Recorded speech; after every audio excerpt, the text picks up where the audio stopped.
Welcome to the Westbound and Down podcast. We are coming to you live Wednesday, May 14th. Chase, the Warriors season is over. The Warriors got exposed without Steph Curry, and it came falling flat on its face to end the season. What is your immediate reaction? Sage, in all honesty, you knew the series was over when Steph pulled his hamstring. We tried to be positive the entire way. We tried to say, hey, maybe you get it back to game 6. Sage, I'm not even sure he was going to come back in game 6. They were just too much. Anthony Edwards took a step up. He was the best player in the series. I think that other than Nikola Jokic, this is the best that anybody's played all playoffs. The Warriors just had no offensive match. Jimmy Butler got tired, and really not having Steph Curry just kind of shined a light on all the limitations that the rest of the players on the Warriors have. So I'm not really surprised. I'm disappointed mostly because everything was opening up around the league for you, but Steph gets hurt and you're done. You're basically done after that point. It really is a slap in the face. It felt like everything was there, right? Everything was there for the taking. You see what's happening out east. Whatever's left of Boston, the Cavs are done. It's going to be the Pacers and most likely the Knicks.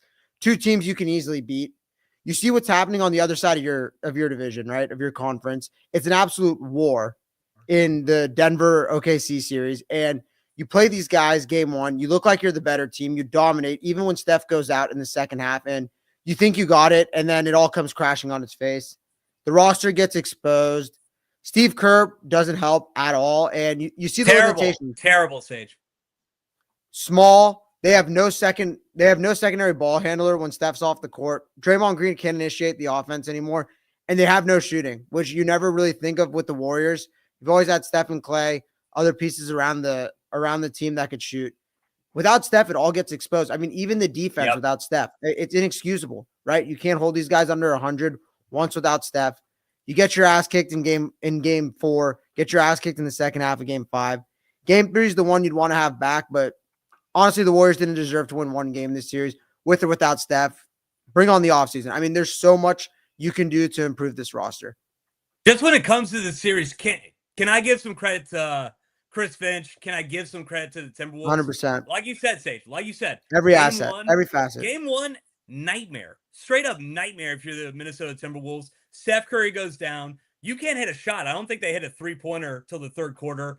He calls out Anthony Edwards straight up. Just says Ant needs to play better. I mean, Sage, I think that game 1 was the worst game I've ever seen Anthony Edwards play. The last 4 games, probably the best that I've ever seen him. Every single time the Warriors try to get back into it, try to get back into the game, you just have an Ant 3. I mean, what was it? Was it last game? Yeah, it was last game at the end of the first half. Hits a big 3 to take momentum away. They take control in the second half.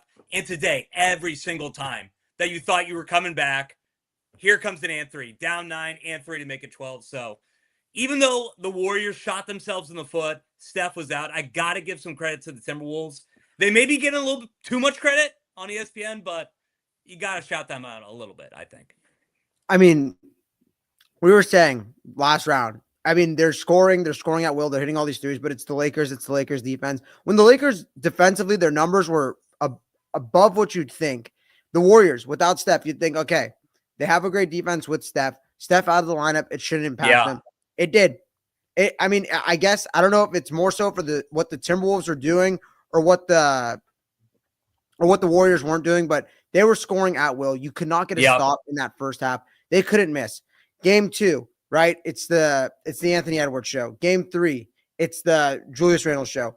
Game 4, Anthony Edwards again. Tonight, Mike Conley, Julius Randle absolutely killing you. Getting contributions from different guys all over the team, and the Warriors couldn't get it. No one could step up this entire series. Pajemski seemed like the only guy who didn't want to go out sorry tonight, but everyone else, I mean, you had Guy Santos minutes in the first quarter. Pat Spencer minutes in the first quarter. Quinn Post getting some run there. It's just Kerr was grasping for straws. You had nothing. The roster got exposed. You couldn't get any shots, couldn't get any quality shots. Everything felt tough. I don't know where you go in this offseason. You have to build around Steph and Jimmy, clearly, but right now it's just like you look without Steph, like Steph tricked you. Steph made you think this was a competent basketball team. They weren't. You couldn't get one win and 4 tries without him. Like, it's fucking pathetic. He was right there. His return was 1 game away. I mean, are we sure that he was even going to come back? And Something that I looked at, Sage, the Timberwolves shot 62% from the field today. You're not going to win any game when the other team shoots 62% from the field, 42% from three. I came into the series not really trusting this Minnesota Timberwolves offense, but how many times did you see the Warriors defense just break down? How many just dunks from Rudy Gobert wide open, Jay McDaniels getting to the rim, Anthony Edwards getting to the rim whenever he I wanted. underrated that guy. What's that? I did not realize that guy's bag was that deep. Like getting to the rim, finishing over Draymond, pull up mid-range jumpers. I did not know this guy had it. I just thought he was a 3-and-D type of guy. I mean, I'll put my hand up. I said it before the series when we did the series preview. I said in the group chat, Julius Randle did not make me nervous, did not scare me. Oh my God. I thought he was the best player of the series. I get what Anthony Edwards was doing, but when they needed a bucket in that first half, I'll say this. Edwards had their clutch buckets, but Randle's physicality, Randle's ability to get to the rim, put pressure on the Warriors' lack thereof bigs, is what controlled the series. Because you're helping to try and put pressure on the rim. He's either finishing over someone or they're getting an easy Gobert putback or he's going to the line. His turnaround mid-range was deadly the entire series. He was hitting threes. Talking about Anthony Edwards hitting that three to take away momentum. What about that three he hit with the shot clock going down from like 35 out in the first quarter? Oh my God. To totally swing the first quarter wide open. I mean, just big shot after big shot. The Warriors had no answer for him. I mean, Edwards was hitting tough buckets. Everything Randle did just felt so easy. It felt like they couldn't do anything. Like they were throwing TJD at him. They started TJD. Looney got a lick at him. They tried Gary Payton at him. Pause was on him today. Like they had no answer. And they were just destroying every time the Warriors went to zone because they were hitting every open three. They just looked like a complete team this series. I don't know if this is a Fugazi, a facade, whatever it may be without Steph, but they looked fucking legit this series. Like, I got to give them credit. I did not see any of this the round before or during the regular season.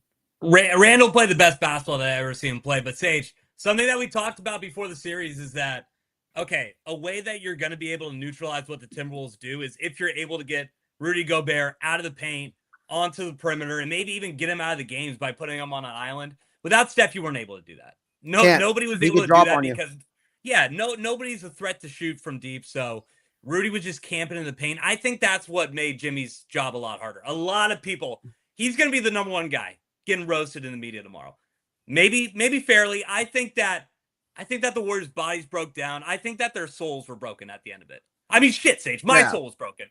Every single time we tried to come back, just no bounce went our way the entire series either. So I feel like the officiating didn't go our way. It just felt like nothing went our way. It's hard for me to blame it. Yeah, the officiating, bad calls going our way too. You had that Draymond 6 foul, and was that game 3, game 4? Game 3 on the charge. They're all mixing together. They're mixing all together. They're basically the same game every single game, but yeah, just tough series. I'm not going to blame anybody. I'm not going to be the guy who's going to roast Jimmy Butler on a spick, Draymond. The one guy I will give a lot of flack to is Steve Kerr, but at the end of the day, Steph Curry goes down, and he's your MVP. An F minus Steve Kerr series, if I do say so myself. Like, I get Moses Moody wasn't playing well. Doghousing him for Pat Spencer, doghousing him for Guy Santos. Guy Santos getting minutes. I do not want to see that guy on the roster next year. He is a worse version. He's a first evolution version of JTA. Like, energy guy, but he cannot do anything. Automatic foul every time he steps on the court. Jaden McDaniels going right at him. Julius Randle getting him on a switch, going right at him, right at his chest. He falls, he just gets manhandled, or he's causing fouls, sending him to the line. Don't ever want to see that guy again. The turnovers today were atrocious. I mean, the passing, Buddy Hield, Draymond, one of the worst Draymond series I could remember in a while. Just did not leave his imprint defensively. It felt like he was free to around the rim. Gobert was out rebounding him. Randle was getting to him. It just felt like the identity of the Warriors was just gone, right? Like the shooting, the tough defense, just gone. It's almost like Steph Curry wasn't playing. Yeah, it reminds me of those Packers teams, or like when Rodgers was in his prime. It's like they look like the best team with him, and when he's missing time, they look like the worst team in the league. Like Steph Curry made you believe Brandon Podziemski was a legit shooting guard. He made you believe Moses Moody was a competent small forward. He made you believe that Draymond Green was still in his prime. All that fell on its face. I mean, you see what the hell Draymond is without Steph. This is why he gets ejected in the regular season every time Steph's not out there. Even his defense didn't show up this series. I mean, Sage, I can't go that far. This was a great year by Draymond Green. I mean, he was in the Defensive Player of the Year conversation. Because he had Steph. I get it. I get it that he's not the same player with Steph, but you could almost argue the same thing with Steph and Draymond. Steph's not the same player when Draymond's not out there. That's just a relationship that they've had the past 15 years. That's what made this team so great. That's what made them Hall of Famers, 4-time champions. So I can't go that far, Sage. I think you're a little bit far off with attacking Draymond, saying that he's not the guy anymore. Come on. He disappointed me this series. He really let me down this series. I thought maybe, we'd get a vintage Draymond. I mean, how many open threes did he take today? He was getting a lot of grenades, but it's like, my God, bro, it's not falling. Like, try and get to the rim. Try and create offense for someone else. Like, just settling for the three with plenty on the shot clock. Just trapping his own players, right? Just like not moving, not trying to move without the ball. Just, I know he can't do much, but if you're not going to defend and you're not adding anything to the offense, like, why are you even on the court? You're getting create offense for who? For who? Like, I think that Draymond had to be aggressive here. I think that Podziemski, guys like that had to be aggressive. Arguably, Jimmy Butler not being aggressive is something that you could give him shit for. But it just seemed like it fell on those four guys. And without Steph there, it was just the missing cog. And who else are you going to rely on? Buddy Hield did not come to play today. I love Buddy. We're going to remember this playoffs for the rest of the time, what he did in that Game 7. But other than Buddy Hield, who are you going to rely on? GP2 can't hit shots. Guy Santos can't hit shots. So I liked what I saw from Kuminga shooting this series. It wasn't bad. I mean, we talked about it. Like, the fact that they weren't even trying to start Kuminga when you couldn't get anything going on offense, and this guy dropped 30 damn near in back-to-back games, had 26 again tonight. Like, why isn't that guy starting? Why is that guy only playing 32 minutes? He should be a 40 minutes per game guy. Like, Brandon Podziemski is getting 40 minutes. Why not just throw? I mean, you can say whatever you want about in the first series, what you didn't like with Steph on the court. Those reports came out today that Kerr didn't like Kuminga on the court with Steph because he, quote unquote, looked him off. Steph's out. Like, let this guy cook. He was clearly giving the Wolves an issue, like going to the paint, putting pressure on the rim, exposing their smaller guards, getting Conley, getting Jaden, those guys. Even Ant was having trouble like keeping him down. He was the only guy who seemed like he gave a shit. He had fresh legs, was able to get to the rim. His shot was falling, and you like, the thing that was blowing my mind is like you elect to start Trayce Jackson-Davis, and then as soon as he gets taken out of the rotation, he doesn't get put back in for the entire half. Starts the second half, same thing, gets benched, doesn't come back in. Like, what's the point of starting him? I get it, he was playing hard, whatever. Like, put him back in the game. I actually liked it. Like, but if you're gonna go with that route, then give it to Kuminga so you could extend his minutes. I didn't get it. I didn't understand what they saw in that matchup, what they didn't want to do with Kuminga and Jimmy on the court at the same time. It blew my mind. And then Jimmy, as you mentioned, just forgettable series. He was sick. He was playing through injury. I get it, but you couldn't give us one, man. In 4 tries, you couldn't give us one. This is why we traded for you. He gave you one. He gave you one, Sage. He gave you Game 3, and you blew it. You blew it. He didn't. You brought it up damn near every day since Game 3 in the group chat here, where Game 3, we're going to regret Game 3 for the rest of our lives. Chase, can I say something? Regret Game 3 for the rest of our lives. Yeah, that was the game that you had to get. You had the home crowd coming in on a Saturday. Jimmy goes off for, what was it, 32 after 3 quarters? And didn't score in the last 8 minutes. Yeah, and that was the game that you had to have. Sage, I think that, honestly, that took Jimmy's energy out for the rest of the series. Maybe people aren't going to be as forgiving as I will, but what is he now? He's 36. That entire stretch down the end of the regular season pushed you to try to get out of the play-in. You get into the playoffs anyway. You go into a 7-game series with Houston. I just think that he had tired legs, man. I think that he had tired legs. I mean, he's old. He's old. He's not used to it. It was a weird season for him. His conditioning probably was never up to the point where it needed to be. Couple bright spots. I don't know if we could bring him up, but you see what you have in Kuminga. You see how he fits into the offense. You now have an offseason to try and build around Jimmy and Steph. You saw what it looked like, and now you could surround them with the appropriate pieces. You got to get a big. You got to get a big. You got to get someone who you could put in, be a bruiser, Andrew Bogut, Zaza Pachulia type, just body with these bigs, and you got to get a ball handler. Someone who, because when Jimmy's on the court, you can't, and Steph's not, you can't just run the offense through him. You got to give him a break. Like, we take Steph for granted because he's so well conditioned, right? Like, when he's out there, he's giving it his 100%. He's not doing a LeBron taking a play off here or there. He's the offense. He's the cog running the whole entire show. With Jimmy, we tried to lean on him like that. It just didn't work. Get someone else who could initiate offense. I mean, anyone who could create their own shot. You have an offseason to build. You see what you have in Kuminga. Maybe you sign and trade him now. Get Giannis now. But get someone. Just get someone who could play make. But I don't know. You saw the holes this Sage, entire you have series. no clue. Sage, you have no clue. You're saying that you want to build around Kuminga, sign and trade. There's going to be big decisions for the Warriors coming. No, I don't want to build around Kuminga. Fuck no, I don't want to build around. Well, I'm you just saying. Said that now you see what you have in Kuminga, and you maybe not build around Kuminga, but Sage, he's gone. Kuminga's gone. There's no way that Kuminga's going to be on this team next year. I mean, I agree. If anything, I think that you did yourself a favor, Steve Kerr, fucking finally, these last 4 games by playing him, showing everybody in the NBA how valuable he could be. Yeah, he's gone. He's gone. So you may get some value in a sign and trade, but somebody that I want, Sage, I just want a guy who takes it to the rim. Somebody who's aggressive, because we just saw the entire series that nobody had any balls with the basketball in their hand. Just passing it around, just waiting for somebody else to make a move, take it to the basket, beat a defender. I just want a guy who could beat someone off the dribble, right? You obviously want some shooters. 3-and-D guys always help, but give me somebody who just is aggressive to the rim.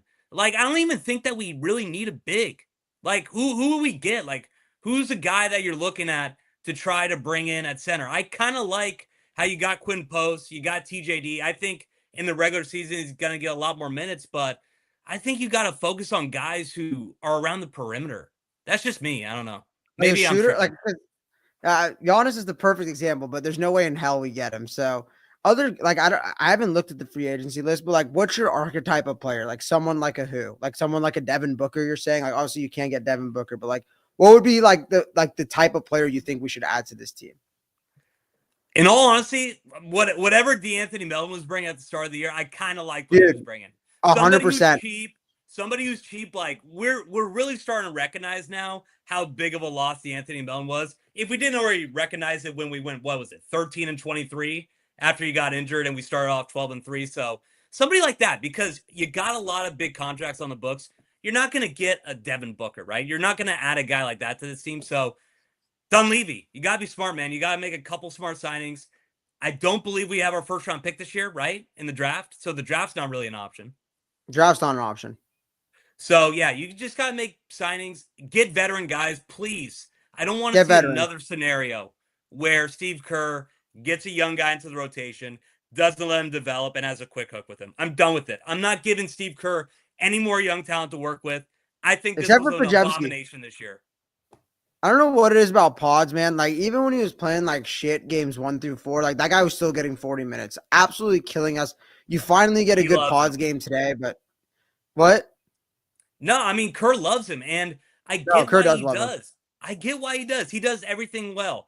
Like we said, he's a reliable ball handler. He's a great playmaker. Sage, I've been impressed with his defense all the way down the stretch. Yeah, right? I mean, great defender. Is just the shot. The shot is just so inconsistent.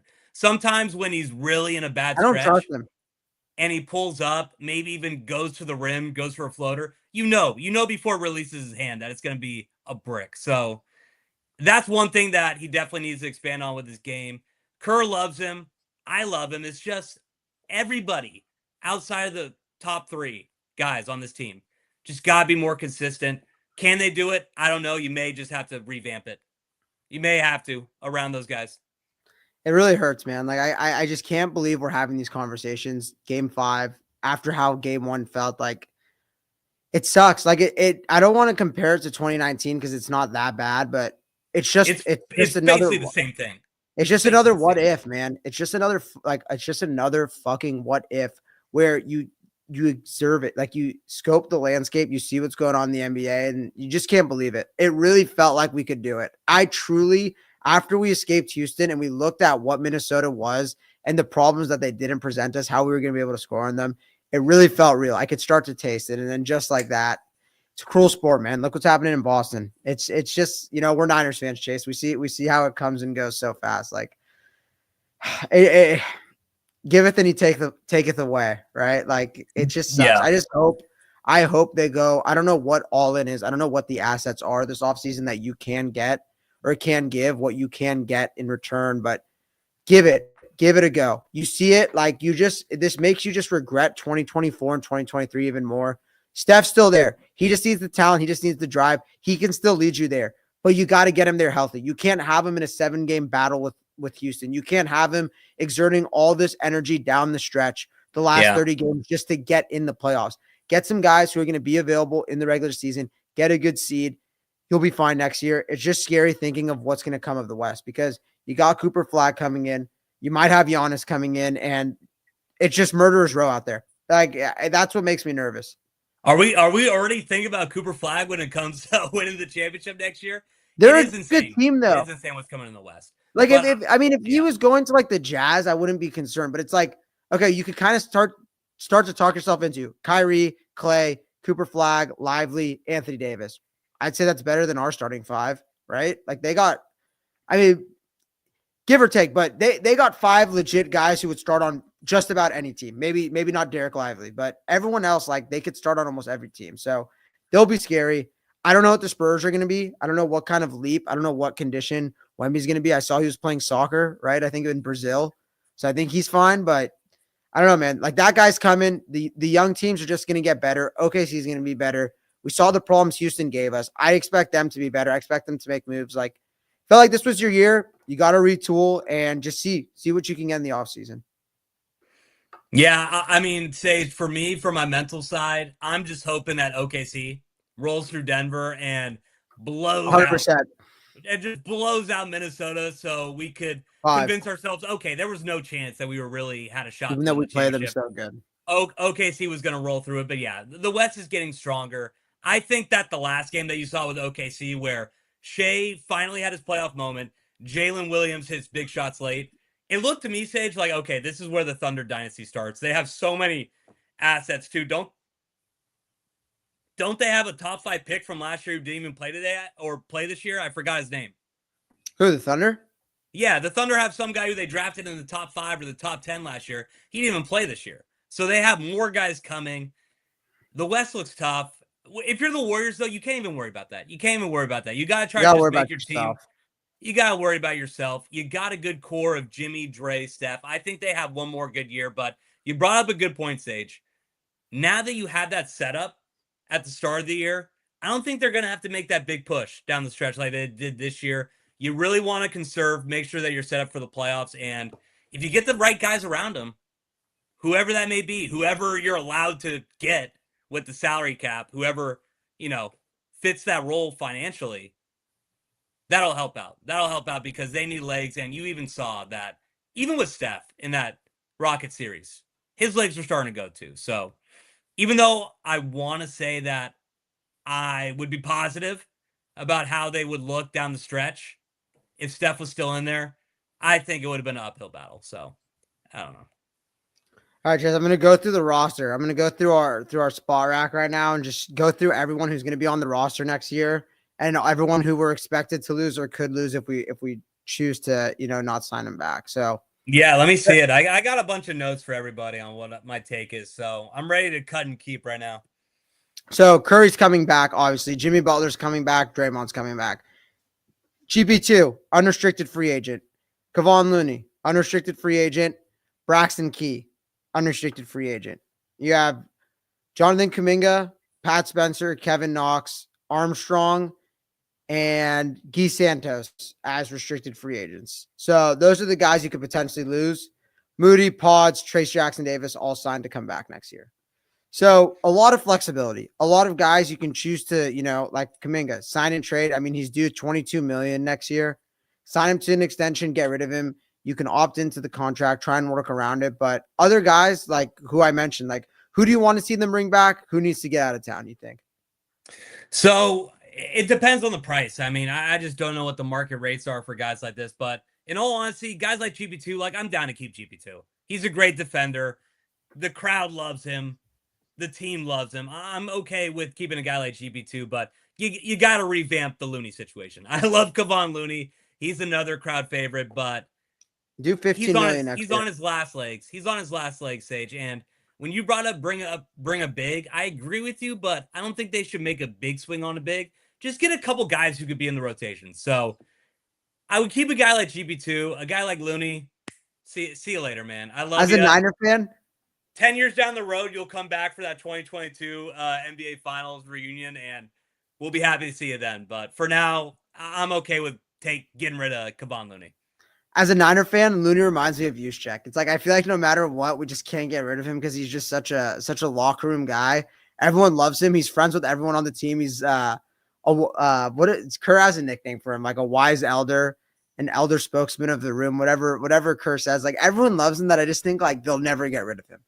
As much as I want him gone, I want an explosive or a big who can actually grab rebounds now. He's a little past his prime, but I think he's got to go. I think you got to basically revamp your entire front court, right? I mean, not revamp because you're going to keep Draymond, but you got to get someone who you can start at center, a veteran center who's going to do their role, know their job. I mean, like I mentioned, you had a guy like Bogut, Pachulia. They just did the dirty work, right? Like we're going to grab boards, we're going to pass the playmakers, we're going to get down in the paint. Literally the dirty work, taking out Yeah. Kawhi's ankle, doing everything down low that they needed to do. Steven Adams do $12 million next year. Probably going to opt out. Kevon Looney do 15. Like, can you try and flip him for someone who can be somewhat of an upgrade? Maybe a stretch five. I don't know. What's Boston going to do with Porzingis? Maybe you could get in on that. Probably don't want to touch him now. But, I mean, that would be a dream. Like, someone who's like a better version of what Quentin Post is, someone who could stretch the floor. I don't know if that guy exists. We thought it was Lauri Markkanen, but I think that's the main area. I mean, the ball handlers, like you broke up, like someone who could get their own shot. I think that's secondary because you saw it. Like Houston was giving you issues. It felt like we would have had no chance against the Denver with how Nikola Jokic is looking. OKC, they played the two bigs. Like, I think that's got to be the main focus. Get big because the second chance opportunities against the Timberwolves killed you. Second chance opportunities against the Rockets almost knocked you out when you were fully healthy. That's the main area of focus for me. So I think a guy like Kevon Looney, a guy like Guy Santos, and a guy like, I just think it goes without saying that Kuminga's off this team next year. So looking at it, it doesn't seem like there's too much they can really do at the top, but they can make some moves around the edges, trim some of the fat to make it a little better. I mean, Sage, but like you bring up the bigs, I get that, right? Because you look at the Warriors lineup and clearly there's a lack of a big man. You don't have a true center there, but looking at the game today, and this is what I saw throughout the series, we did not get killed in the rebound battle. We really didn't. We won the rebound battle tonight, 40-39. Offensive rebounds, 18-6. So I don't know. When I look at this series, it's just we have nobody who could create a shot. We have nobody who could create a shot. So there's a couple needs for the Warriors. So I'm not saying that we don't need a big, but oh my God, when Steph Curry's not on the floor, man, looking for a guy to create or be a playmaker, it was disgusting. It was disgusting. And I just feel like every team has that. Like you look at like an OKC, think about the guys that they have on the bench, right? You got like Hassan Wallace, you got Jalen Williams, you got the other Jalen Williams. They just have a bunch of guys who could create shots, get to the rack, hit threes. And I just think that that's something lacking with the team. I don't know if they could get that, but that's what I want. That's what I want. There's a lot of things, though. They had the you saw, right? It was 2 or 3 days ago. They had the franchise valuations. They do it at the end of each year. Oh yeah. Like how did you see what the Warriors was? Oh, I mean, they're $2 billion ahead of everybody. By far the most valuable franchise in the NBA. $9.4 billion. When Steph Curry was drafted, it was $315 million, right? What do you think that number goes to if he retires tomorrow? Like, he is the franchise, he is the team, he is the system. All that talk about they're a playoff team without him, how much help does Steph actually need? Like, get that shit out of here. Steph Curry had you believing that playoff Jimmy was still a thing. He had you believing that Brandon Podziemski was an NBA player. Like, get all that and take it home, throw it in your garbage because it's bullshit. I'm just sad, man. Like Jimmy Butler played great. Jimmy Butler played great down the stretch stage. He had a bad last couple games. Come on, man. When we needed him. Anyone, Chase, you can go look good next to Steph Curry. You'll get every open look in the world. That's what was disappointing is, bro, like he was getting all that he could. Anakin. Chase, don't go to the dark side. Don't let yourself get to this point. Chase, how many times did you see Jimmy Butler get into the paint and then pass out to Draymond 3? Like, I'm tired of that bullshit, bro. Like, be aggressive. Like, it's literally if Jimmy Butler took 45 shots tonight, no one would have blamed him. People would have been happy. They're like, thank God he asserted himself. What did he finish with? He had a decent stat line, but it's like, that's not what we needed. Okay. 17 points, 11 shots. Come on, man. Come on. Like coming off. Is that enough to like roll him out like he's Cersei, like shame him for Name him, 17 yeah. points I on mean, 11 bro, shots. he took 8 shots last game, right? 8 or 9 shots last game. So like in 2 must-win games, like game 4 was like do or die, backs against the wall. This was like, technically the must-win, like but game Yeah. 4, when you lose game 4, the season's over. I You don't knew think they did. I yeah, don't they think did. they did. They Most came definitely out. did. If you don't win at home, if you go 0-2 at home with game 5 down 3-1, you're toast. There's just no chance. There's no chance in fuck you're coming back from that. Game 4 was just abysmal. I don't think they thought that. You might have thought that. I don't think they thought that. I think they really just wanted to try to get it back to that game 6 with Steph. You saw the energy, Sage. I mean, they were playing hard. Yeah, They I were saw playing the energy. hard. I thought the energy was good. I thought the energy was good. And in all honesty, I think that's like the one silver lining to take from this is that the vibes around this team are great. You saw Jimmy. I get that you have a lot of issues with, how aggressive he was the last 2 games, which is fair. I'm not going to disagree with you. I would have rather had Jimmy take 25 shots, but Sage, he brought something to this team that wasn't there. I think you're forgetting how desolate of a situation this was before Jimmy Butler got in. He made a lot of the pieces around the team work, and he's playing dominoes with Draymond Green. Him and Buddy are like Alfred and yeah, that Robin. narrative died quick. Well, yeah, Sage. Steph Curry's not playing, so I I just don't think we should overreact. I don't think we should let our anger let us overreact, and everybody soundbites us 8 months later when Jimmy Butler's looking great and the Warriors are a top 4 seed midway through the year. That's all. I saw the Celtics win a game 5 today with no Tatum, and they are absolutely cooked. The Warriors had 4 chances to win 1 game. If it got to game 6 and Steph's back fully healthy, the Wolves are nervous. You have momentum. Even if you're down 3-2 in that situation, it just feels like you're going to win the series because you have game 6 at home. You're most likely going to win that, and you have Steph with fresh legs going into game 7. You couldn't get one of the 4. I mean, Ant was mic'd up in game 2. He said it to GP2. He said, y'all just trying to win one so you could get Wardell back. Like I think that was a direct quote. I think I got that word for word. He said, you're just trying to get one so you could get Wardell back. And GP2 said pretty much. And you couldn't get one. Yeah, I mean, what else is he going to say? It's like, no shit, Sherlock. Of course we're just trying to get one to make sure that we're set up for when Steph's coming back in game 6. Like, but it's like the whole world knew, like, it's just like you couldn't just get one. Like, you couldn't get one fucking game without him. Like, it's abysmal. And people are going to say, oh, they got game 1 without him. It's like, no, without Steph's 13, they probably lose game 1. Steph doesn't play that quarter and a half. Like, it was falling apart quick at the end.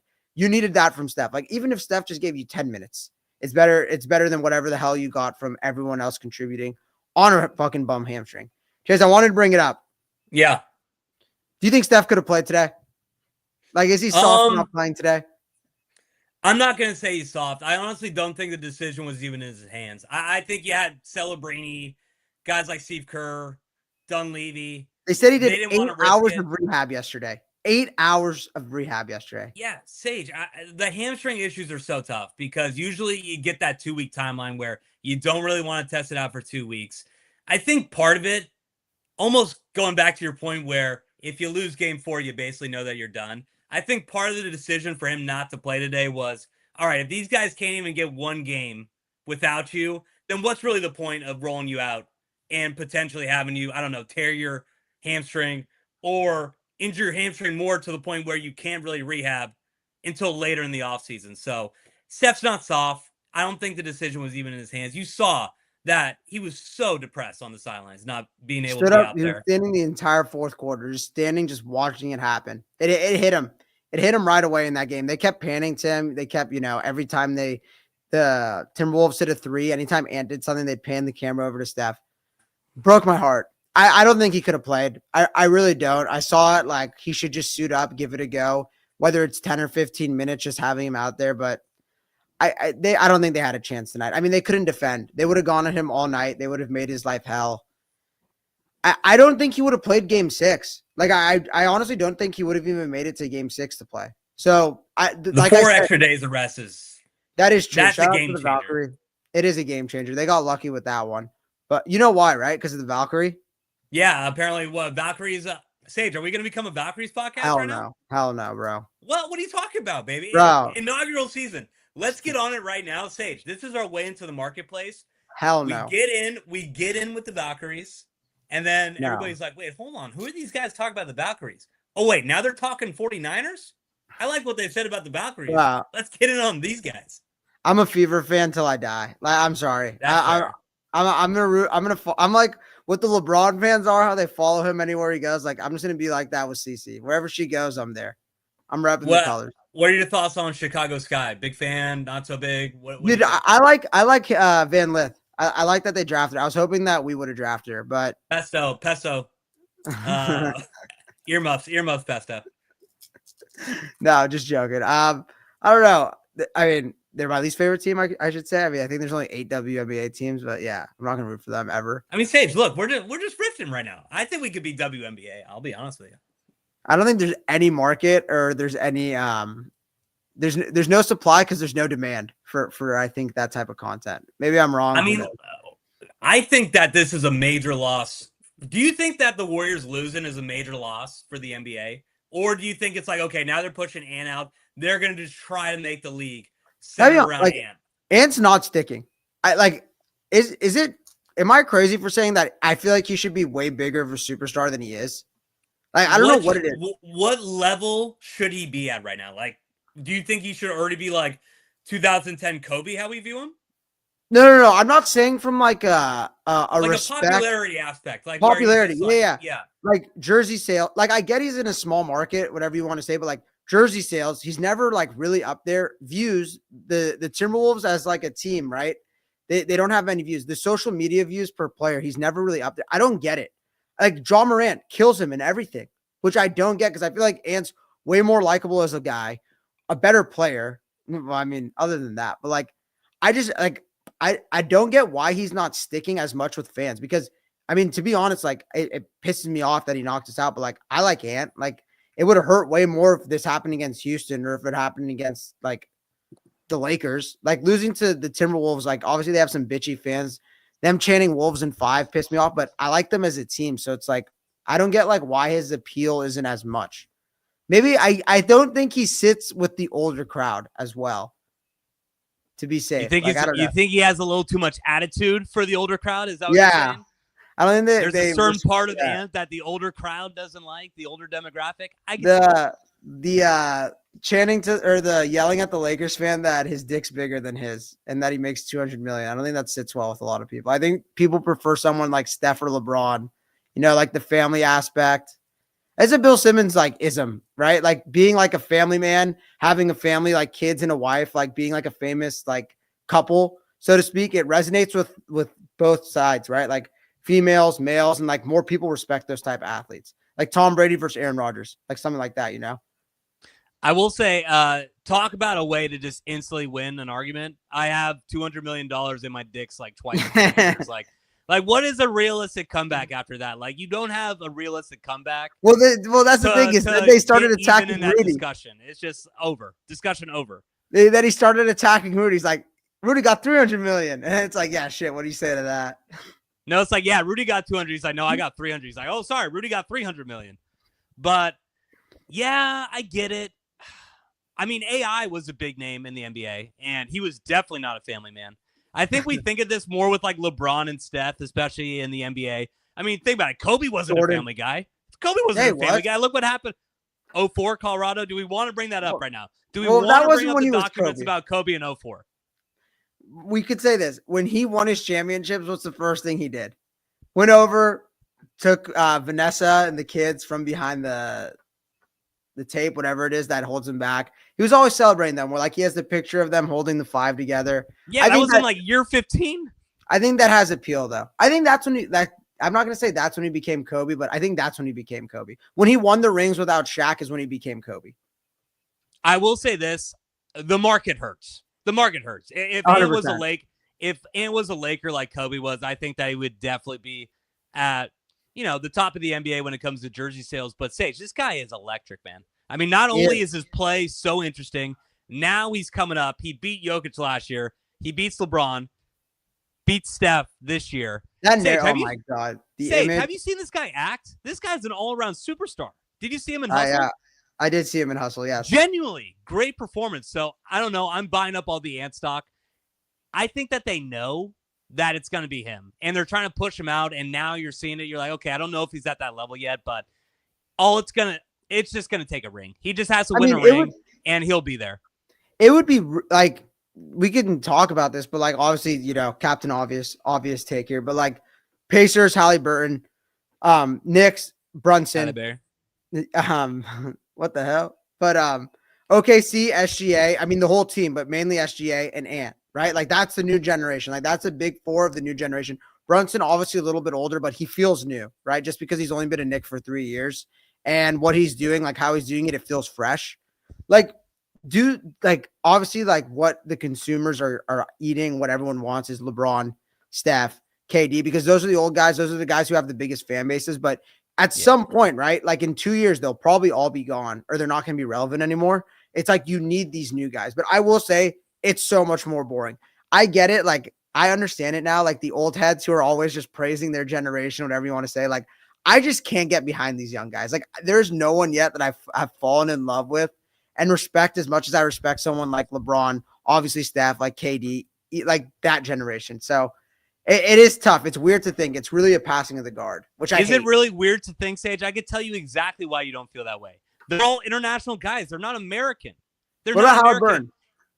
But Halliburton, okay, come on. Halliburton's never going to be the face of the NBA. He's a good player. Brunson's a good player. They're not the face of the league, Sage. The faces of the league are going to be guys like you said, SGA, Giannis, Jokic. The issue, nobody in America cares about them. They can't connect with them because they're not American. They speak a different language. They speak with either a Slavic or a Greek accent. I think that that's the number one reason why a lot of people aren't connecting with this generation. But if you see across the world stage, it's different. The NBA is as popular as it's ever been. It's just from an American perspective. That's why we're not seeing it. That's why we're not seeing it. Speaking of which, has anything aged colder than the 2028 Olympic roster predictions with the Pajemski taking notes quote tweet? No, I mean, I think I sent you the tweet where it's the Stephen A. Smith meme where it's like, yeah, like we're waiting, like go ahead, man. But you gotta appreciate the hustle, right? If you're Brandon Pajemski, to try to will yourself to get to that point, but he's never gonna be that level, Sage. I love him, but the jumper, the fact that he's 6'2", he's physically limited a little bit, so he won't get to that level. I appreciate it. It's something, kind of embarrassing to look at now, right? If we're a Warriors fan, like you could clown Pods on it, but yeah, I would not put him in that discussion either. If anybody in the chat is wondering, I do not believe Pods is in that discussion with the rest of those American players we brought up. This is the future of the Warriors we're talking about. I think that's all we have for you tonight. Long off season ahead, Chase. The Warrior season ends with the Curry injury, traumatic fashion. Tell them where they could find us, Chase. Yeah, so guys, we're on TikTok. We've been posting a lot of good TikTok. Sage, TikTok's coming out now that we got Warrior season over, we're not going to be doing probably as much streams. We're going to be out and about. We're going to be trying to make different content for you guys. So yeah, Jake the Snake, Cappuccino. We're going to probably talk a little bit more Giants. I don't know how I'm going to will myself to do that, Sage. Put me in for Valkyries. I think we should let that one marinate. Put it in the back pocket a little bit. See if it catches on at all. Fantasy football talk. Who knows? Yeah, maybe. We're going to have some different stuff. Because, Sage, we might take a week break. Hey, we may hit Cancun. We may hit Galveston for a week after the Warriors get knocked out, but we're going to get back into it. We're committed to this. We want to keep on putting out content. So we're on TikTok. Keep watching us on YouTube. I know that Sage is dropping some fire tweets, so follow us out on X as well. And I don't know. I'm personally, Sage, not that involved with this application, but Twitch, we are on Twitch as well. We're on Twitch as well. If you have another separate Twitch account, subscribe to us on there. I think we have legit one Twitch subscriber, so we need to get popping on that. We're in a community over there. Don't doubt it yet. We're coming. Yeah, no, the silent majority over there on Twitch. All right. You know where to find us. Warriors eliminated. Going to be a long off season. A lot of moves to make. Coming at you fresh. Some Niners talk in the future. Long off season ahead, though. Until then, we'll talk to you guys later. Love you guys.